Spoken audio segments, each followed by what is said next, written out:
aza mivezivezy mitady mpamonjy ana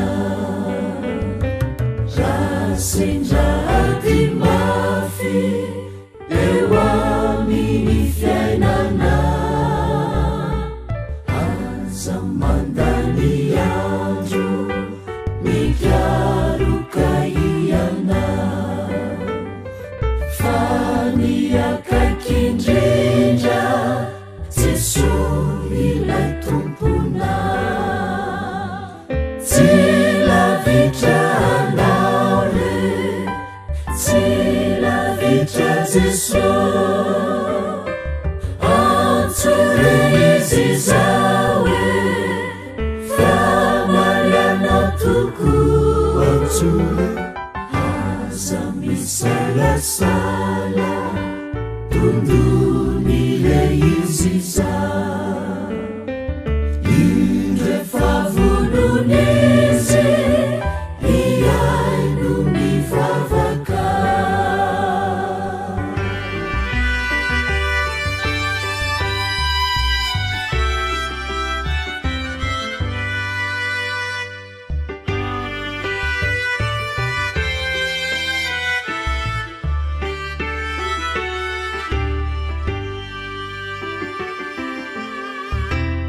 aza mirenireny mitady izay tiana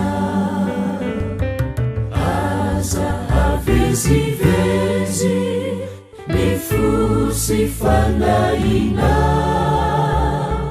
fa ny akaik'indrindra de Jesosy lay tompona tsy mba mandao mihitsy tsy sasatra miandrana tsy lavitra anao re tsy lavitra Jesosy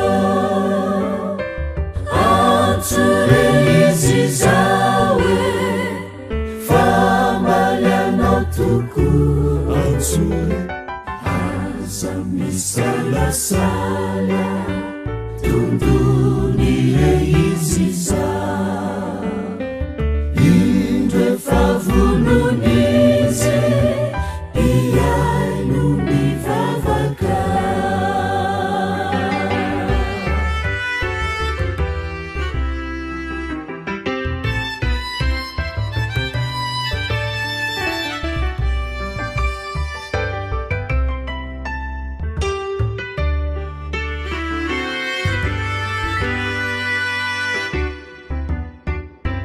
aza mirepirepi mitady ny tena soa ny vola sy arena de samy olo tokoa ka tsao mitsara indrindra mitoetra mandrakizay tanana kanto loatra itoeranao ratrizay ireno tsara indrindra tsara mandrakizay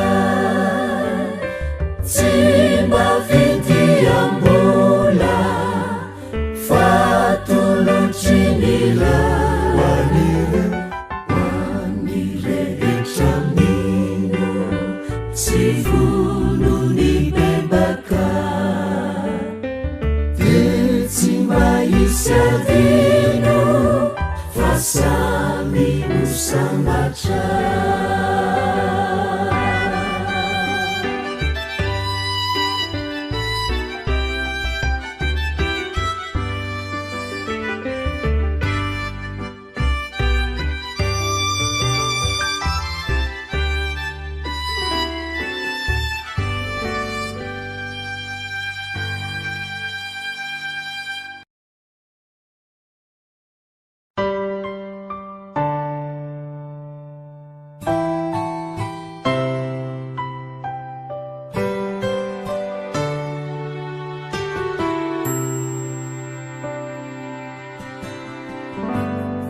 olombelonao mitafy no fosira manao adisom tsy mbala fatra ninonino natao ninonino nakasay ny ratsy fona no hit tsisy azo antenahan iza no iantrao ity maone eto ambavakao raha mba azo atao rinamako tsy tondro molotra no mety ampiova ay fandramanitra ray be fitiavana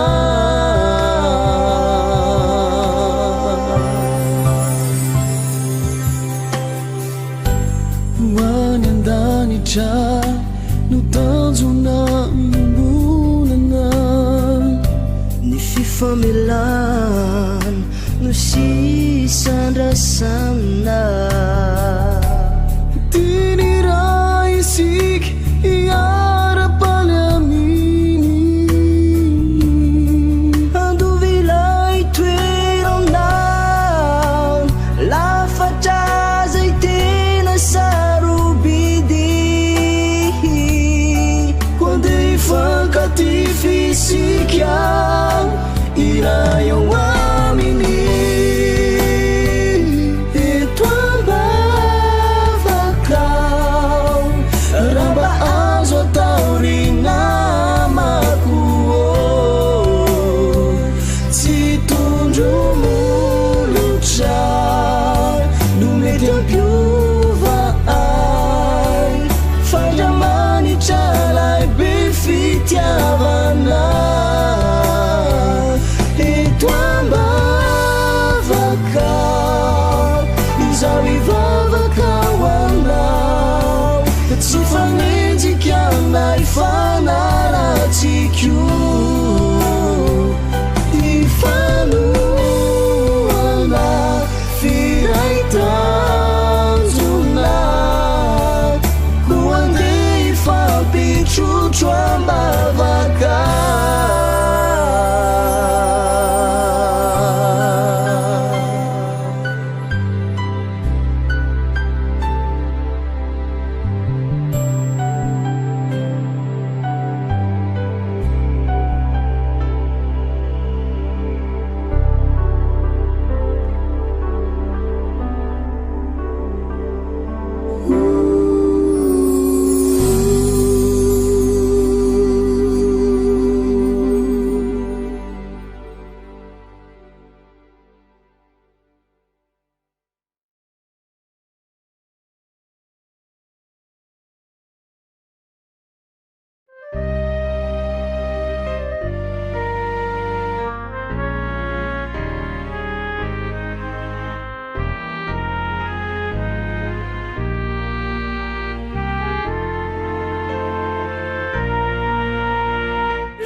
faly miarabantsika indray zany a ny sampana miadidy ny vehivavy sy ny ankizy eto anivon'ny Fédérationa Madagasikara voany natratra izao andro faharoa amin'ity fandaharana izay natokana hiadiana amin'ny herisetra ity.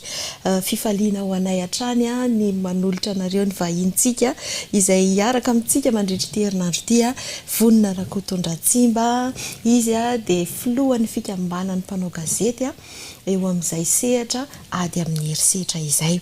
Androany isika dia hiresaka manokana indray ny herisetra eo anivon'ny tokantrano.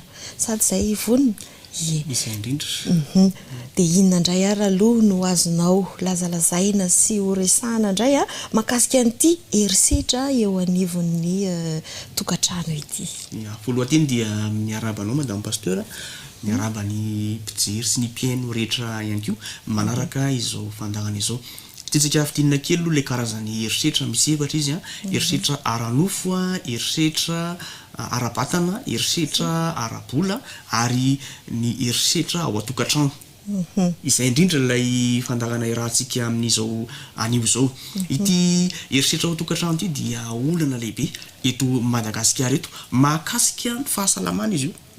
Voakasika amin'io ny fahasalamana, ny zon'olombelona, mety ny zon'ilay lehilahy na nilay vehivavy na ny ankizy ao atokantrano olombelona avokoa zany.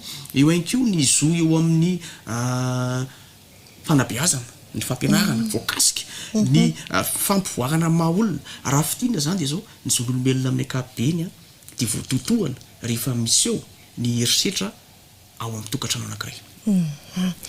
Ay dia ohatrohatry ny ahoana moa no mety ho fiseho an'izany vonina raha ohatra ka hoe taony ambangitokana fotsiny? Misy horonan-tsary anankiray ity andeha ho arahantsika ahitantsika ny endrika anankiray isehon'izay karazana antsoina hoe herisetra an-tokantrano izay. Eny ary andeha ary ho arahantsika izay horonan-tsary fanehoana izay. Setra naga aokizay teny madatra fo manimba toko ny hoavy manontolo aokizay. Birana! Antoloza kibatozy foazy! Efa ela nday ianao tena resitotena marina. Raso fabahita batozy ka mitsy ty batozy fotsiny ny atao zazo favaisa. Efa vitako daholo eny raravo mipetrapetraka kely teto kanjo restory. Vehivavy kao sady pandaingy adala angalao sakafo fanolo dia asivera inalavoany ty vetivety fotsiny ahy agalita hoe ormina na le verana ka ela be mangidy izy zany ty. Tsy alao ve manaraka indray vao misotro fa efa mamana ianao za ndray tsy maintsy mihinana, tsy maintsy laliko ito azaza mba tetenenina mihinana. Ka tsy zany eneny tiako ataovy eo fotsiny vera malaky ideo ataovy ka tsy zany eneny tiako tenenina vera fa inona za de tompotrano fa tsy anao za tompotrano hoany ilay sakafo dia aza mitabataba hoaniko foana io hoaniko leo alako leo inona lay zany loka ataonao zany riminana za ve sakafo amena ifa ina ty ataonao ty beva tena vehivavy tsy mahay ninina mihitsy ty ohatrany foana ne sakafo latsy be sakafo ataonao laka efa fantatro fa rehefa boky avaly ivelany any ianao dia tsisy tianao sakafo ataoko ato eo dia aza be volako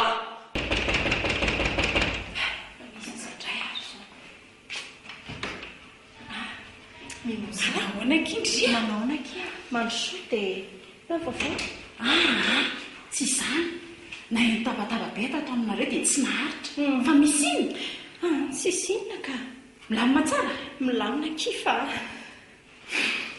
fa maninona kindry mangina ke ando mihitsy no hipetraka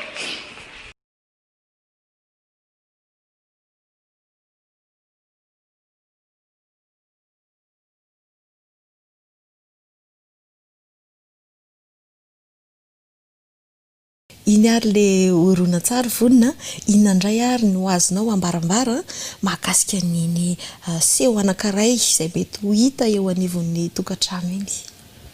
Misy karazany efatra ny eritreritra ho tsika tany amboalohany. Eritreritra tokantrano zao no resantsika saingy voafeo daholo izy efatra. Farafakely ny telo hitatsika tao anatin'iny tranga anankiray iny. Miteny marary mandratra ny fon'ilay olona. Rehefa maratra ny fony mitarika aretina zay. Raha toizantsika zany lay izy. Rehefa marary indray izy dia tsy maintsy hoentina any amin'ny toeram-pitsaboana. Anina zany ny ara-bola indray zany zao amin'izao fotoana izay. Lany indray ny ara-bola. Lany indray ny vola. Mifampitarika amin'ny fampitotoy zany io zavatra io. Ary ny ankizy maheno an'ilay adiny mpivady ao an-trano. Dia misy vokany koa izay. Ny vokany dia zao. Any amin'ny tokantrano izy dia amerina an'iny. Mipetraka any amin'ny atidohany any ilay izy. Tsy eritreretina ilay izy tsy hoe any arinana izy tsy mieritreritra andeha mba hanao an'izao fa miseho azy. Dia lasa miodina eo indray zany ilay izy dia ohatrany tsy ho afaka mihitsy ty zay mihitsy ny olana amin'ny eritreritra zay. Ka mila fitandremana be dia be zany. Fa tamin'ny fandarana voalohany tsika resaka ilay hoe hevidraikitra. Na ilay hoe stéréotype. Napetraka ny fiarahamonina. Isaky ny fiarahamonina malagasy zao dia efa mieritreritra hoe vehivavy toy izao lehilahy toy izao. Dia mampieritreritra rehefa natao ny fanadihadiana tamin'ny taona 2024 dia ny 1.7 isan-jaton'ny vehivavy nanontaniana no manaiky mampiarana eritreritra ao tokantrano. Ny lehilahy 7.20 isan-jato. Betsaka ny vehivavy. Ny vehivavy indray no manaiky zany hoe efa manaiky tsika manaiky. Tsika zany dia efa zay satria raisina tenin'Andriamanitra hoe ny lehilahy aloha ny vava dia ekeny na vonoantsika manaiky fanadihadiana teto Madagasikara io. Ary ny vehivavy 1.7 isan-jato ny vehivavy dia manaiky hoe ekena raha vonoan'ny vadiny izy. Mety hoe vonoany eritreritra ara-batana raha ohatra ka mainy loaka. Mampieritreritra zany manaiky izy. Zany zavatra zany no mampiseho amintsika fa misy fomba fiaina tokony hovana sy elana ihany zany. Ary ny fizarana faharoa amin'ny fandarantsika izao moa zany dia hanomezana ireo toromarika avy amin'ny tenin'Andriamanitra izay amahany zany rehetra zany. Ie, misaotra indrindra vonina, tena zava-dehibe izay zavatra nambaranao izay. Andeha ajanontsika ary amin'ny tapaniny fa iomakomana indray tsika hiditra amin'ny tapany faharoa amin'izao fotoana izao. Dia misaotra indrindra vonina. Mankasitraka trany nanasa ary misaotra tsika rehetra tany tokantrano nanaraka izao fandarana entina edina amin'ny eritreritra izao. Sitranaga okizay teny madatra fo manimba toko ny hoavy manto okizay. Miaraba vola soandray amin'izao tapany faharoa izao. Raba fatsoa dia miarabantsika rehetra. Ie, tapany faharoa tokoa tsika andro faharoa ihany koa dia ny loha hevitra izay ho resahantsika androandray dia ny hoe iry mahory. Iry mahory. Kanefa andeha aloha isika hivavaka mialohan'ny hidirantsika amin'ny tena zava-dehibe izay ho resahantsika. Jehovah tomponay io misaotra noho izao fotoana izao. Hieno anao indray izahay, mangataka hery avy aminao, mangataka ny fitarihanao ihany koa ary mamela ny tsy famendrehanay, diovy ny fonay mba hitoerany teninao. Amin'ny anaran'i Jesosy. Amen. Amen. Eny ary iry mahory ny lohateny izay ifampiresahantsika androany. Inona indray ary ny tena tiantsika ho resahana mahakasika an'izany iry mahory izany Folasoa? Ny resahantsika androany dia raha antany zany hoe fa inona ilay irina dia resaka tokantrano izy. Ka ny resaka eritreritra ao amin'ny tokantrano zany ilay ho resahantsika androany. Ia, raha resaka herisetra ao anatin'ny tokantrano zany resantsika dia mazava ho azy fa misy lehilahy misy vehivavy zany hoe le mpivady mihitsy zany ary mahatonga antsika ametraka fanontaniana zany aloha hoe inona ny antony mahatonga an'le herisetra tafalatsaka ao anatin'ny tokantrano nga moa le tokantrano tsy hoe nirina hafinaritra ary mitsodrano menan'ny tokantrano dia maleova malasany maharena tokantrano mba ho fifaliana irin'olona fa tsy haniry olona be da be zany no zavatra resahana rehefa hoe tokantrano dia ny osoa mandrakariva no resahana kanefany dia indro fa misy herisetra ao anatin'ilay tokantrano dia mahatonga antsika metraka fanontaniana hoe fa inona no antony ary idirana ao amin'ilay tokantrano, inona no andrasana ao anatin'ilay tokantrano, inona no fanirinao na tonga anao hiditra ao anatin'ilay tokantrano.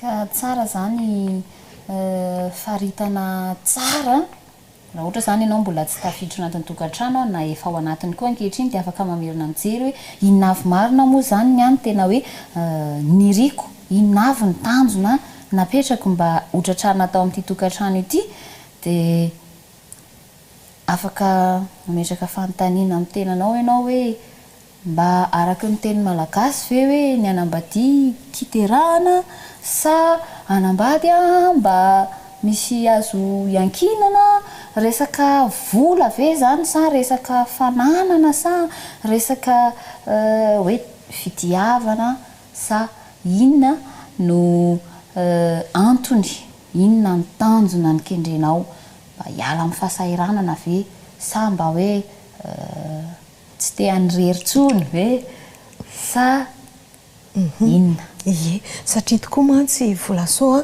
rehefa vao tsy tanteraka izay faniriana izay raha vao tsy toa le fikasana na hoe raha vao tsy feno zany le zavatra nieritreretinao izay hidirana tao anatin'ny fanambadiana dia mahatonga fahasorisorenana izany, mahatonga tsy fahafaham-po indray dia mora ho azy ho tonga ilay herisetra. Mihitsy zany ka mila faritantsika tsara zany zay ary mila hiverinana jerena ankehitriny satria araky ny tenenan'ny vatosoa azy teo hoe irina zany le izy dia nahoana ary ny mahaory dia zay zany tokony jerentsika voalohany hoe inona marina moa raha efa ao anatiny ianao zao dia mbola afaka apetraka ao ny fanontaniana hoe mahavaly an'izay rehetra niriko tamin'ny voalohany tokoa ary ve izy ity satria izay mihitsy ny antony maheto antsika mba hijery izay hamahana ny olana raha ohatra ka hoe ao anatin'izay zany ny tokantrano misy atsika amin'izao fotoan'izao fa raha ohatra tsika anontany an'izay hoe fa inona ary zany mahatonga an'izy mahaory raha ojerentsika kaikikaiky kokoa dia niresaka tsika vatosoa maly hoe izy io ny andohany dia avy amin'ny satana.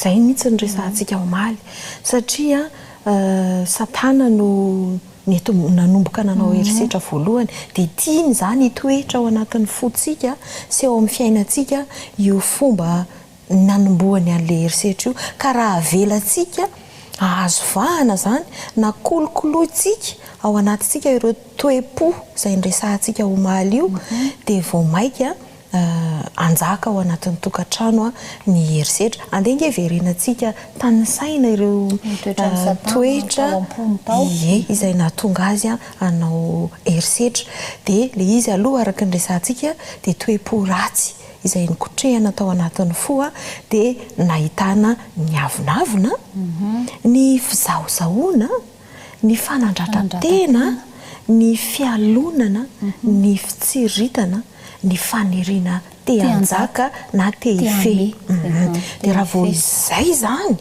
no toe-tsaina hoentina ihany koa mitondra n'le tokantrano dia mazava ho azy hoe tahaka n'izay nresantsika omaly dia tsy maintsy isy fifandirana ao anatin'izay ary ifanao herisetra ao ny tokantrano dia voalohany zany izay toetra ratsy ny satana izay ka eo ampandinian-tena zany sika zao dia samy mandeha ny tena hoe manahoana moa ve za manana fo ratsy dia anjakazaka tahaka ny satana lasa iry mahory tokoa mantsy n'ilay tokantrano raha ohatra ka tsy voafehantsika izay any anatin'ny fotsika mihitsy ny an'izay ka zao ny fotoana andinihana an'izany hoe manahoana tokoa zany dia ny tsirairay mandinika ao anatin'ny tokantrano fa tsy fanondronondro hoe enao mihitsy rangahy zany na enao mihitsy raha matoa zay resahan'izy roa vavy zay fa samy mandinika zany satria efa resahantsika zany zao izay hoe Satana no miezaka,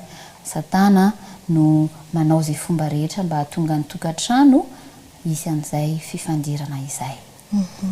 Raha ohatra koa araka hoe mba te hifandefitra ihany.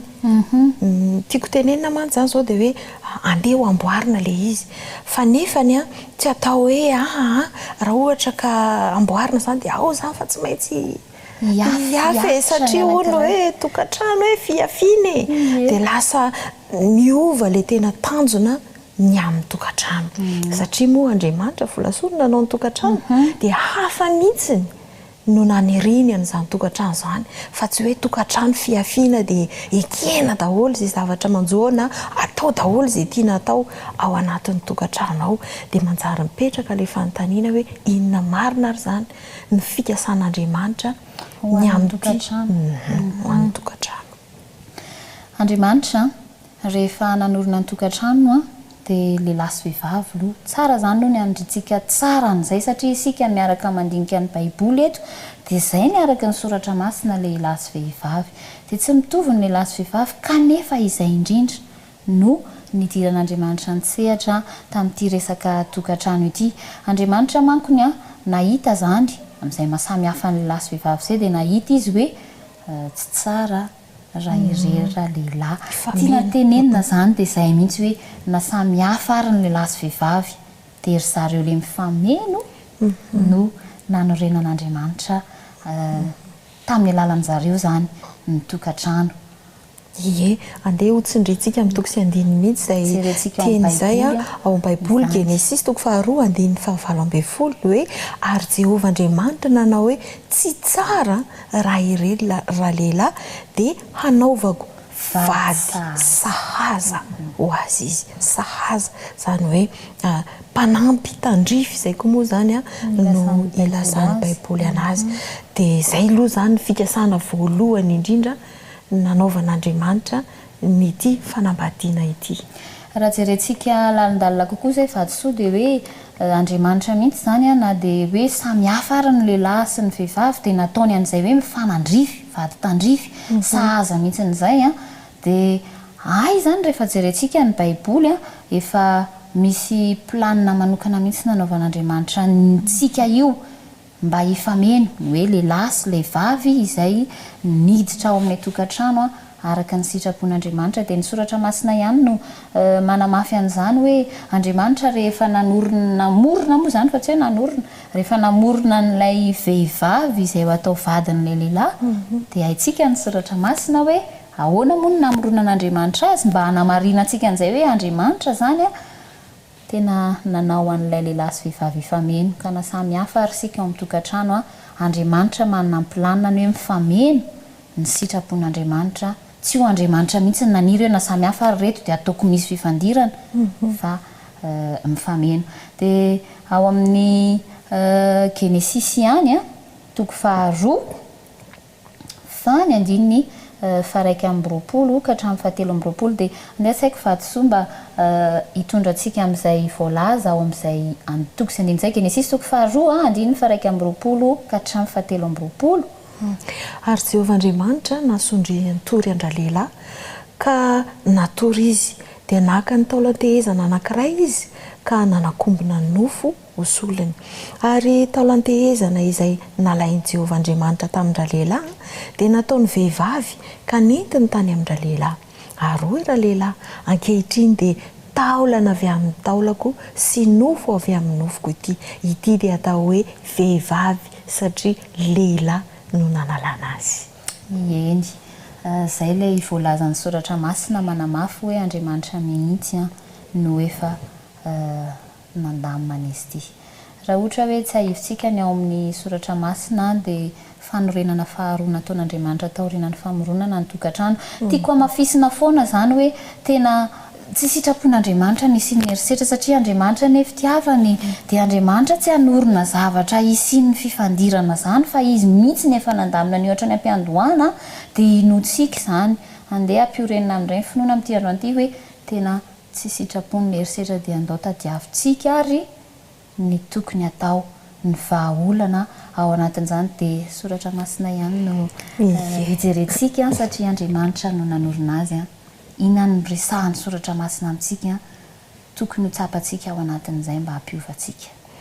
Ny Genesis toko 2 andininy fa 420 Genesis toko 2 andininy fa 420 dia hoy izy hoe ary noho izany ny lehilahy dia handao ny rainy sy ny reniny ka hikambana amin'ny vadiny dia eo le manazava tsara ary dia ho nofo iray ihany izy ireo. Io zany tena vahaolana ngezabe anankiray, ho nofo iray ihany izy ireo. Zany hoe rehefa nakamban'Andriamanitra ao anatin'ny fanambadiana zany ny lehilahy sy ny vehivavy dia nofo iray.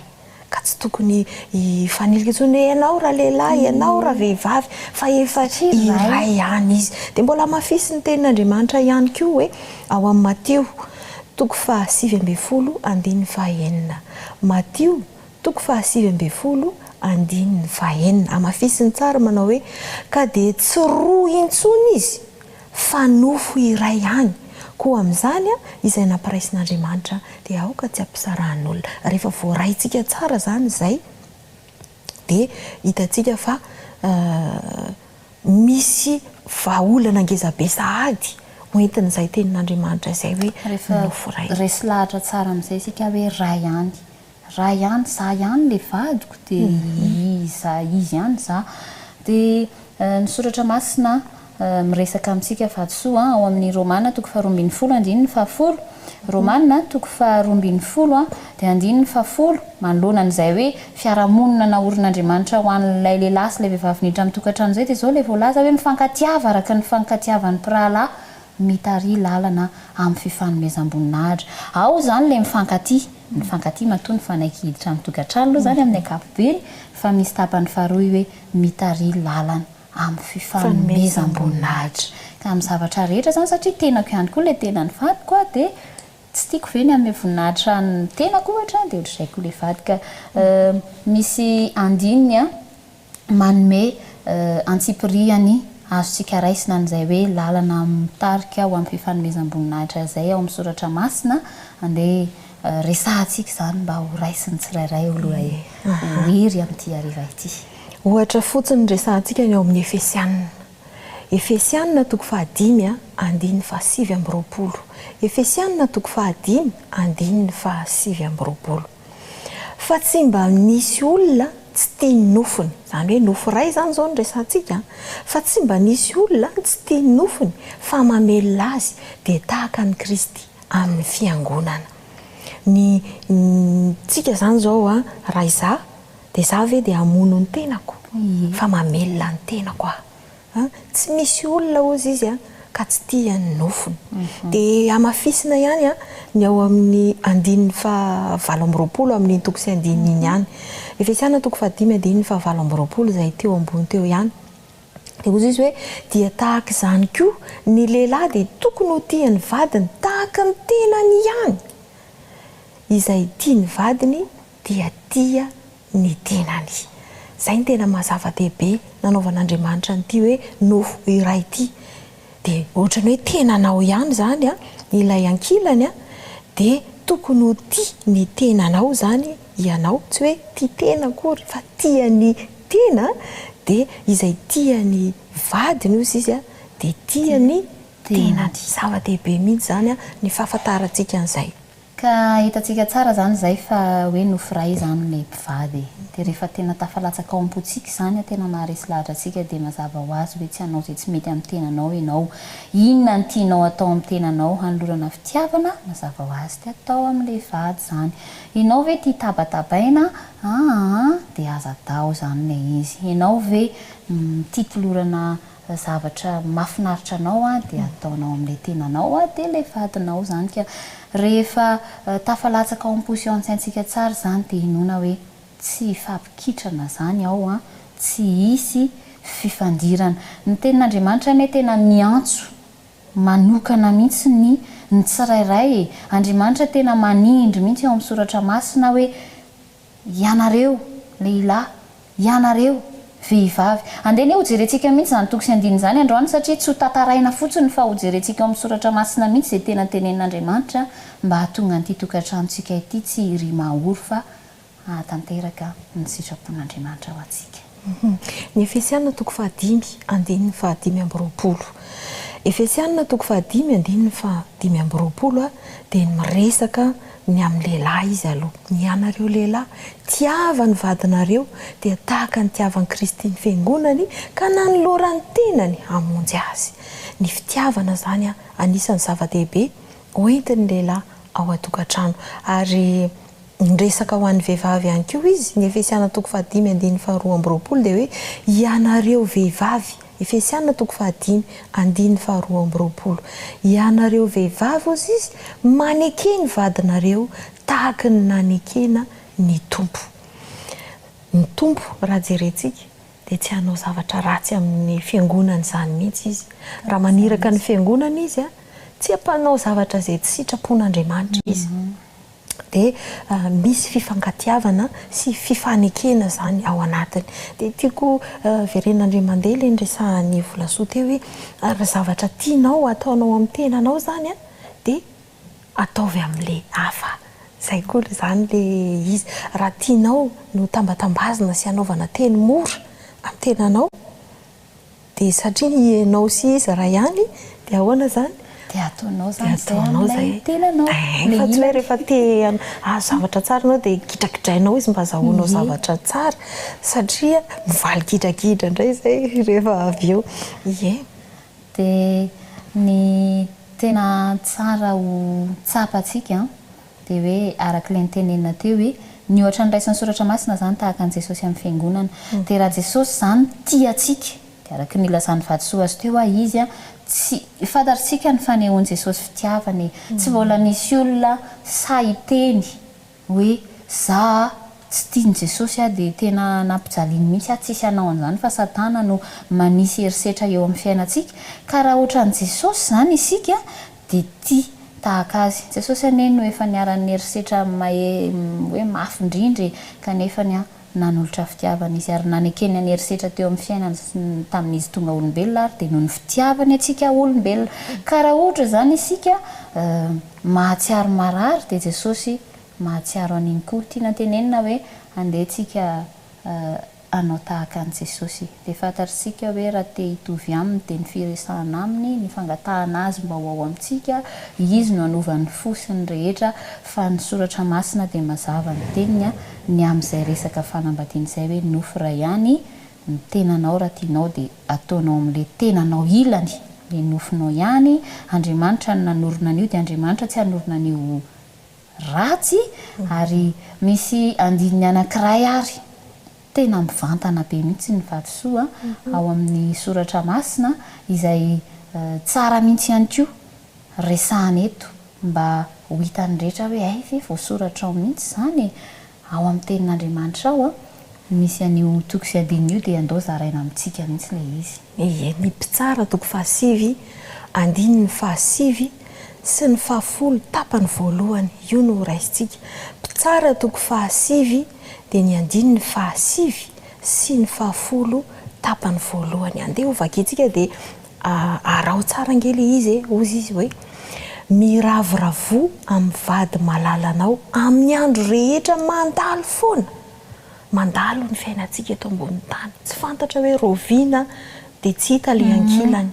Fa zao no lazainy tenin'Andriamanitra hoe miravoravo amin'ny vady malalanao amin'ny andro rehetra mandalo foana izay efa nomeny anao aty ambany masoandro. Dia toizantsika dia ny andro rehetra mandalo foana fa izany no anjaranao amin'ny andro iainanao sy amin'ny fisasarana izay isasaranao aty ambany masoandro. Izany no azy izy amin'ny fiainanao izay foy aty ambany masoandro.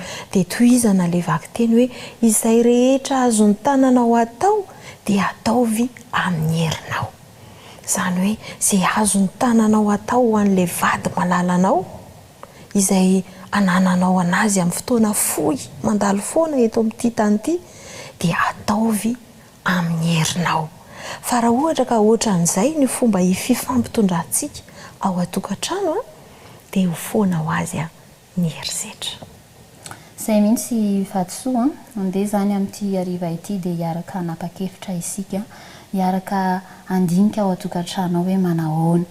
Tsy misy tonga lafatra ny tokantrano ary ny malagasy moa dia mahita mihitsy ny tokantrano zany moa tsy maintsy miady sy ny namany fa miaraka amin'Andriamanitra tsy voatery izay. Dia amin'ity hariva ity dia andeha hiaraka hanapa-kevitra hifandinika indray isika mpivady hoe ahoana marina moa fa rehefa resy lahatra isika hoe Andriamanitra no nanorina ny tokantrano ary Andriamanitra tsy hanorina an'io izy fifandirana izany. Rehefa resy lahatra isika hoe nofo iray amiko ihany ity satria Andriamanitra no nanakambana an'ity tamiko dia mazava ho azy ianao tsy hanao ratsy amin'ny nofinao dia ilay ilanao zany. Ka amin'ity hariva ity dia hiaraka hanapa-kevitra hoe za anao izay azony tanako rehetra atao amin'ity ilako ity eo ambany fitarian'ny fanamasina. Andriamanitra hoy isika ny nanorina an'ilay tokantrano dia Andriamanitra zany no nanisy an'ilay fitiavana dia Andriamanitra zany azosika hianteherana amin'izany ary Andriamanitra ihany koa nefa azosika antsoina dia ento eo aminy ny enta-mavesatra dia anisan'ny hira anankiray izay ataontsika ao anatin'ity fandaharana mandritry ny herinandro ity. Andeha hanapa-kevitra tsika androany hoe ifandray tanana ny mpivady. Raha misy mpivady zany manaraka izao fandaharana izao dia andeha hivavaka dia ifandray tanana hiaraka hanavao indray ilay fifankatiavana, hanavao indray ny voady ary angataka amin'Andriamanitra mba hiditra an-tsehatra mba hitahian'Andriamanitra indray an'ilay tokantrano. Ao aorianan'izay dia isy hira ny lalao izay hitarika antsika hanamafy izany fametrahantsika amin'Andriamanitra n'ilay tokantranontsika sy ireo mavesatra zany zao dia mba hiala ny mahory dia vola soa zany no angatahana mba hitarika ny mpivady ao anatin'izao fiaraha-mivavaka izao. Miaraka hivavaka isika ry mpivady raha ohatra ianao ka mbola tsy manambady zany dia efa raiso ho anao amin'ny manaraka ihany koa zany tonom-bavaka izany mivavaha mangina ihany koa ho an'ny tokantrano izay misy ianao fa ny mpivady zany araka ny lazaina teo dia hifandray tanana ary hiombo-po satria nofiray ihany. Hiaraka hivavaka isika. Andriamanitra misaotra anao izay noho ny fitiavanao, misaotra anao satria ianao no nanorina ny tokantrano ary ray avy izahay hidiranao an-tsehatra honenanao ao amin'ny tokantrano ary ireo mpivady rehetra izay mifandray amin'izao ora hivavahana izao dia iny tanany mifandray iny any no hiasanao indray ka hiampita ao amin'ny ankiray makao amin'ny ankiray indray ny herinaratra ny fitiavana avy aminao ka izay fitiavanao izay no amponiny tsirairay ary ity ny anankiray tahaka ny fitiavanao ny olombelona ihany koa ny tsirairay. Misaotra ray masina satria no nefa sitraka ao izany ary ho atsahatrao ny mahaory eo amin'ny tokantrano tsirairay avy amin'ny anaran'i Jesosy. Amen. Amen. Izay indray ary ny amin'ny androany dia marary soa antsika tsirairay indray ho amin'ny rapitso indray. Mandrapio.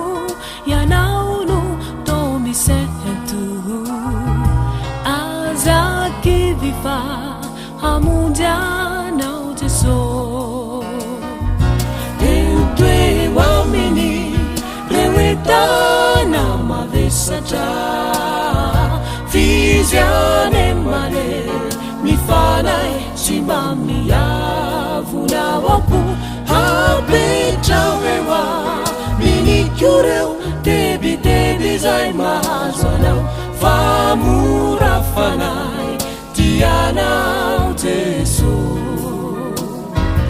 enteo aminy reo entana mavesatra fizyane mane mifanay sy mba miavonao apo apetraoeoa minikoreo debideby zay mahazo anao fa mora fanay tianao Jeso